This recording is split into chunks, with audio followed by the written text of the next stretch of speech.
नमस्कार। Drawn and redrawn the making of India's internal boundaries इस podcast की नई 6वीं मालिका में आपका स्वागत है।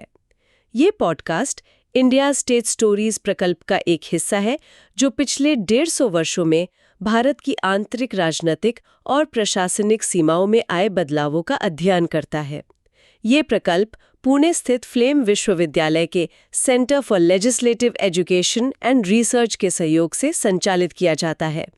इस नए सीजन में हम भारत के हर एक मौजूदा राज्य और केंद्र शासित प्रदेशों के बनने का रोचक इतिहास और कथाओं की यात्रा पर निकलते हैं, जिसमें हम उन महत्वपूर्ण घटनाओं, प्रभावशाली व्यक्तित्वों और सामाजिक बदलावों का अन्वेषण करेंगे जिन्होंने इस उपमहाद्वीप को आकार दिया है। इस 20वें एपिसोड में हम मिजोरम राज्य के गठन के पीछे के प्रेरणादायक इतिहास को सुनेंगे। ये एपिसोड इंडिया स्टेट स्टोरीज पर इसके संबंधित लेख से लिया गया है और इसे गूगल नोटबुक LM का उपयोग करके बनाया गया है। इस लेख को पढ़ने के लिए लिंक शो नोट्स में पा सकते हैं। तो चलिए मिजोरम की कहानी की गहराई में उतरते हैं। ये कहानी एक सवाल से शुरू होती है कि एक शांतिपूर्ण, लगभग अलग थलग पड़ा पहाड़ी इलाका 2 दशकों तक चली एक खूनी बगावत का केंद्र कैसे बन गया, और फिर वो इस आग से बाहर निकलकर भारत की सबसे कामयाब शांति की मिसालों में से एक कैसे बना। ये सवाल बहुत जरूरी है और इसका जवाब समझने के लिए हमें थोड़ा पीछे जाना होगा, ब्रिटिश इंडिया के दौर में। तब इसे लुशाई हिल्स जिला कहा जाता था, है ना? जी बिल्कुल। और उस समय का जो समाज था वो आज से बहुत अलग था। मतलब पूरी सामाजिक और राजनीतिक शक्ति आप कह सकती हैं कि आदिवासी मुखियाओं के हाथ में थी। अच्छा, मुखियाओं के हाथ में, जैसे कि लुशाई, चिन, कुकी, ये सब समुदाय। हाँ, ये सारे समुदाय थे और हर समुदाय का अपना एक मुखिया होता था। वो एक तरह से उस कबीले का राजा ही था। जमीन से लेकर न्याय तक सब कुछ उन्हीं के नियंत्रण में था। और ब्रिटिशों ने इस व्यवस्था को छेड़ा नहीं। उन्होंने इसे चलने ही नहीं दिया, बल्कि उसे और मजबूत किया। और यहीं पर 1935 का भारत सरकार अधिनियम बहुत दिलचस्प हो जाता है। हाँ, बताइए उसके बारे में। इसके तहत लुशाई हिल्स को एक एक्सक्लूडेड एरिया यानी अपवर्जित क्षेत्र घोषित कर दिया गया। ये सिर्फ एक प्रशासनिक शब्द नहीं था, इसका मतलब बहुत गहरा था। क्या मतलब था इसका? इसका मतलब था कि ये इलाका बाकी भारत के कानूनों और प्रशासनिक ढांचे से लगभग पूरी तरह कटा रहेगा।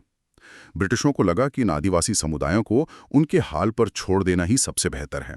तो इससे मुखियाओं की सत्ता तो बनी रही होगी। बिल्कुल बनी रही, लेकिन इसका एक और नतीजा निकला। इस क्षेत्र के लोग बाकी भारत से भावनात्मक और राजनीतिक रूप से और भी दूर हो गए। तो एक तरह से वो भारत का हिस्सा होकर भी भारत की मुख्य धारा का हिस्सा नहीं थे। लेकिन फिर 1947 में आज़ादी मिली और सब कुछ बदल गया। मुझे लगता है यहीं से कहानी में असल मोड़ आने शुरू हुए। जी, द्वितीय विश्व युद्ध के बाद एक नई हवा बह रही थी और दस्तावेज बताते हैं कि 1946 में मिजो यूनियन यानी MU नाम का एक संगठन बना। और उनका लक्ष्य बहुत साफ था ना, मुखियाओं की सत्ता को खत्म करना। ये तो सदियों पुरानी व्यवस्था को सीधी चुनौती थी। ये आधुनिकता और परंपरा की सीधी टक्कर थी। एक तरफ वो मुखिया थे जिनकी सत्ता पीढ़ियों से चली आ रही थी, और दूसरी तरफ ये पढ़े लिखे नौजवान थे जो कह रहे थे कि अब वक्त बदल गया है, हमें लोकतांत्रिक व्यवस्था चाहिए। और भारत सरकार का इस पर क्या रुख था? सरकार एक दुविधा में थी। वो परंपरा को भी बनाए रखना चाहती थी और लोकतंत्र को भी बढ़ावा देना चाहती थी। इसी संतुलन को खोजने के लिए गोपीनाथ बोरदोलोई समिति बनाई गई। अच्छा, बोरदोलोई समिति। जी, और इसी समिति की सिफारिशों पर संविधान की 6ठी अनुसूची मतलब 6th शेड्यूल को शामिल किया गया। ये सिर्फ एक कानून नहीं था, ये दिल्ली की तरफ से एक वादा था कि हम आपकी पहचान, आपकी जमीन और आपके जीने के तरीके का सम्मान करेंगे। तो इसके तहत उन्हें कुछ अधिकार दिए गए? हाँ, बहुत महत्वपूर्ण अधिकार। स्थानीय स्वायत्त जिला परिषदों को जमीन, जंगल और स्थानीय सामाजिक मामलों पर कानून बनाने का अधिकार दिया गया। ये एक बहुत बड़ा कदम था। तो सत्ता मुखियाओं के हाथ से निकलकर इन परिषदों के पास आ गई।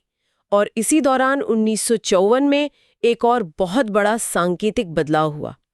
लुशाई हिल्स का नाम बदलकर मिजो हिल्स कर दिया गया। जी। वैसे सिर्फ नाम बदलने से क्या होता है? क्या मिजो कहने से जमीन पर लोगों की पहचान सच में बदल गई? ये सवाल बहुत जरूरी है। देखिए, ये सिर्फ एक कॉस्मेटिक बदलाव नहीं था, ये एक बहुत सोचा समझा राजनीतिक कदम था। रुशाई शब्द जो था वो सिर्फ एक जनजाति का प्रतिनिधित्व करता था, जबकि उस इलाके में हमार, लाई, मारा जैसी कई और जनजातियां भी रहती थी। मिजो एक ज्यादा बड़ा, ज्यादा समावेशी शब्द था, जिसका मतलब है पहाड़ के लोग। अच्छा, तो ये सबको एक साथ लाने की कोशिश थी। बिल्कुल। इस एक शब्द ने सभी जनजातियों को एक साझा पहचान के धागे में पिरोने की कोशिश की। ये एक एकीकृत मिजो राष्ट्रवाद की नींव का पहला पत्थर था। और इसी साल 1954 में एक और एक्ट आया जिसने मुखियापन को कानूनी तौर पर पूरी तरह खत्म कर दिया। ठीक है, तो एक तरफ एक नई पहचान बन रही थी, स्वायत्तता मिल रही थी, लेकिन दूसरी तरफ असंतोष भी था। 1950 के दशक में एक अलग हिल स्टेट की मांग उठी थी, जिसे खारिज कर दिया गया। हाँ, निराशा तो थी ही। और फिर 1959 में एक ऐसी आपदा आई जिसने सब कुछ बदल कर रख दिया, मौसम अकाल। ये तो किसी फिल्म की कहानी लगती है कि बांस के फूलने से चूहों की फौज आ जाएगी और पूरा राज्य भूखा मर जाएगा। ये सुनने में अविश्वसनीय लगता है, पर यह उस क्षेत्र की एक कड़वी सच्चाई है जो हर 48-50 साल में लौटती है।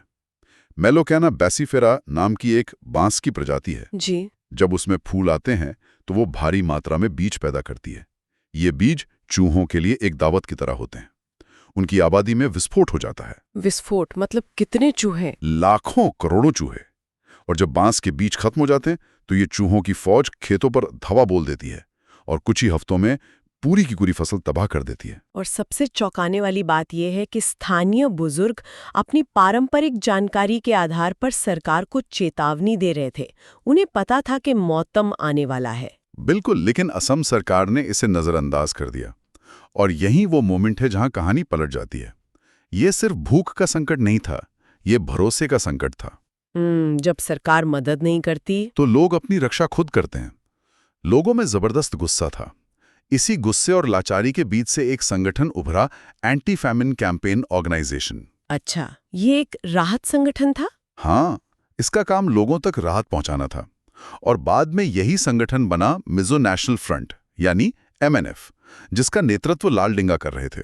तो MNF का जन्म एक सामाजिक संगठन के रूप में हुआ, राजनीतिक या विद्रोही संगठन के रूप में नहीं। बिल्कुल। MNF का जन्म सरकार की नाकामी से पैदा हुए खालीपन से हुआ था। जहां सरकार फेल हो गई वहां MNF ने काम करके दिखाया। उन्होंने लोगों का भरोसा जीता और धीरे धीरे ये भरोसा राजनीतिक महत्वाकांक्षा में बदल गया। तो अकाल ने उन्हें एक जमीन दी जिस पर वो मिजो राष्ट्रवाद की फसल उगा सकते थे। सही कहा। उनका संदेश साफ था, असम सरकार हमारी परवाह नहीं करती, भारत सरकार हमारी परवाह नहीं करती, हमें अपनी किस्मत खुद लिखनी होगी। और फिर 1966 में ये गुस्सा अपने चरम पर पहुंच गया। MNF ने ऑपरेशन जेरिको लॉन्च किया और 1 मार्च को मिजोरम की आज़ादी की एकतरफा घोषणा कर दी। ये तो भारत की संप्रभुता को सीधी चुनौती थी। हाँ, और भारत सरकार की प्रतिक्रिया भी उतनी ही तेज और कठोर थी। पूरे इलाके को अशांत क्षेत्र घोषित कर दिया गया और एफस्पा लागू कर दिया गया। लेकिन इसके बाद जो हुआ उसकी किसी ने कल्पना भी नहीं की थी। भारत सरकार ने अपने ही लोगों पर, अपने ही शहर पर हवाई हमला किया। ये सुनने में ही अविश्वसनीय लगता है। जी, ये सच है। 5 मार्च 1966 को भारतीय वायुसेना के विमानों ने आइजॉल पर बमबारी की। ये भारत के इतिहास में एकमात्र मौका है जब देश की वायुसेना का इस्तेमाल अपने ही नागरिकों के खिलाफ अपने ही क्षेत्र में किया गया। इसका लोगों पर क्या असर पड़ा होगा? डर, गुस्सा या ये भावना कि हम वाकई इस देश का हिस्सा नहीं है? तीनों। ये सिर्फ एक सैन्य कार्रवाई नहीं थी, ये एक मनोवैज्ञानिक घाव था। इस घटना ने विद्रोह की आग में घी डालने का काम किया। इसने हजारों आम लोगों को, जो शायद विद्रोह के बारे में निश्चित नहीं थे, MNF की तरफ धकेल दिया। मतलब इसने एक ऐसी खाई पैदा कर दी जिसे पाटना बहुत मुश्किल था। बहुत मुश्किल। इस खाई को पाटने में 20 साल लग गए। 2 दशकों का लंबा और खूनी संघर्ष। लेकिन फिर धीरे धीरे शांति की प्रक्रिया कैसे शुरू हुई? ये प्रक्रिया धीमी थी, लेकिन 1971 में एक महत्वपूर्ण कदम उठाया गया।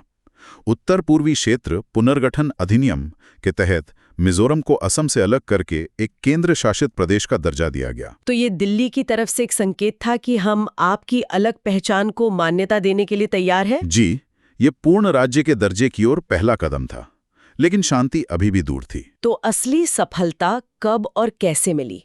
वो क्या था जिसने आखिरकार इस हिंसा के चक्र को तोड़ा? असली सफलता मिली 1986 में, जब राजीव गांधी की सरकार और MNF के बीच ऐतिहासिक मिजोरम शांति समझौते पर हस्ताक्षर हुए। इस समझौते को भारत में संघर्ष समाधान का एक आदर्श मॉडल माना जाता है ना? हाँ, और इसकी सफलता के पीछे कुछ खास वजहें थी। पहला, ये सिर्फ एक युद्ध विराम समझौता नहीं था। इसमें एमएनएफ ने भारतीय संविधान को स्वीकार किया और हिंसा का रास्ता हमेशा के लिए छोड़ दिया। और बदले में सरकार ने क्या दिया? सरकार ने बदले में मिजोरम को पूर्ण राज्य का दर्जा देने का वादा किया, जो उनकी सबसे बड़ी मांग थी। अच्छा। एमएनएफ के सभी सदस्यों को आम माफी दी गई और उनके पुनर्वास के लिए एक पूरा पैकेज तैयार किया गया। लेकिन सबसे असाधारण बात यह थी कि इस समझौते ने एमएनएफ को एक राजनीतिक दल के रूप में मान्यता दी। ये सोचना भी कमाल है कि जो इंसान कल तक देश का सबसे बड़ा विद्रोही माना जा रहा था, वो समझौते के बाद उसी देश के संविधान के तहत मुख्यमंत्री की शपथ ले रहा है। ये वास्तव में लोकतंत्र की जीत थी। लाल डेंगा का एक विद्रोही नेता से मुख्यमंत्री बनना ये दिखाता है कि अगर राजनीतिक इच्छा शक्ति हो तो सबसे जटिल संघर्षों को भी बातचीत से सुलझाया जा सकता है। मतलब दोनों पक्ष अतीत को पीछे छोड़कर आगे बढ़ने को तैयार थे। बिल्कुल, इसी भावना ने इस समझौते को इतना सफल बनाया। और फिर वो दिन आया जिसका मिजो लोगों ने दशकों से इंतजार किया था। 14 अगस्त 1986 को संसद ने स्टेट ऑफ मिजोरम एक्ट पारित कर दिया और मिजोरम आधिकारिक तौर पर भारतीय संघ का 23वां राज्य बन गया। जी, एक लंबी और दर्दनाक यात्रा का अंत, लेकिन एक नया अध्याय की शुरुआत भी। राज्य बनने के बाद का अध्याय? हाँ, राज्य बनने के बाद फोकस प्रशासनिक ढांचे को मजबूत करने पर गया। शुरुआत में जब ये केंद्र शासित प्रदेश था तो सिर्फ 3 जिले थे, आइजोल, लुंगलेई और चिमटूपुई। बस 3? हाँ, लेकिन एक नए राज्य की जरूरतें अलग थीं।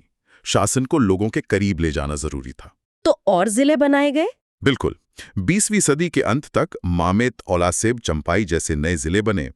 ये सिर्फ प्रशासनिक बंटवारा नहीं था, ये स्थानीय पहचानों को मान्यता देना भी था और विकास को जमीनी स्तर तक पहुंचाने की एक कोशिश थी। और आज मिजोरम में 11 जिले हैं। जी, 11 जिले, जो इस राज्य के निरंतर विकास को दिखाते हैं। तो ये थी मिजोरम की कहानी।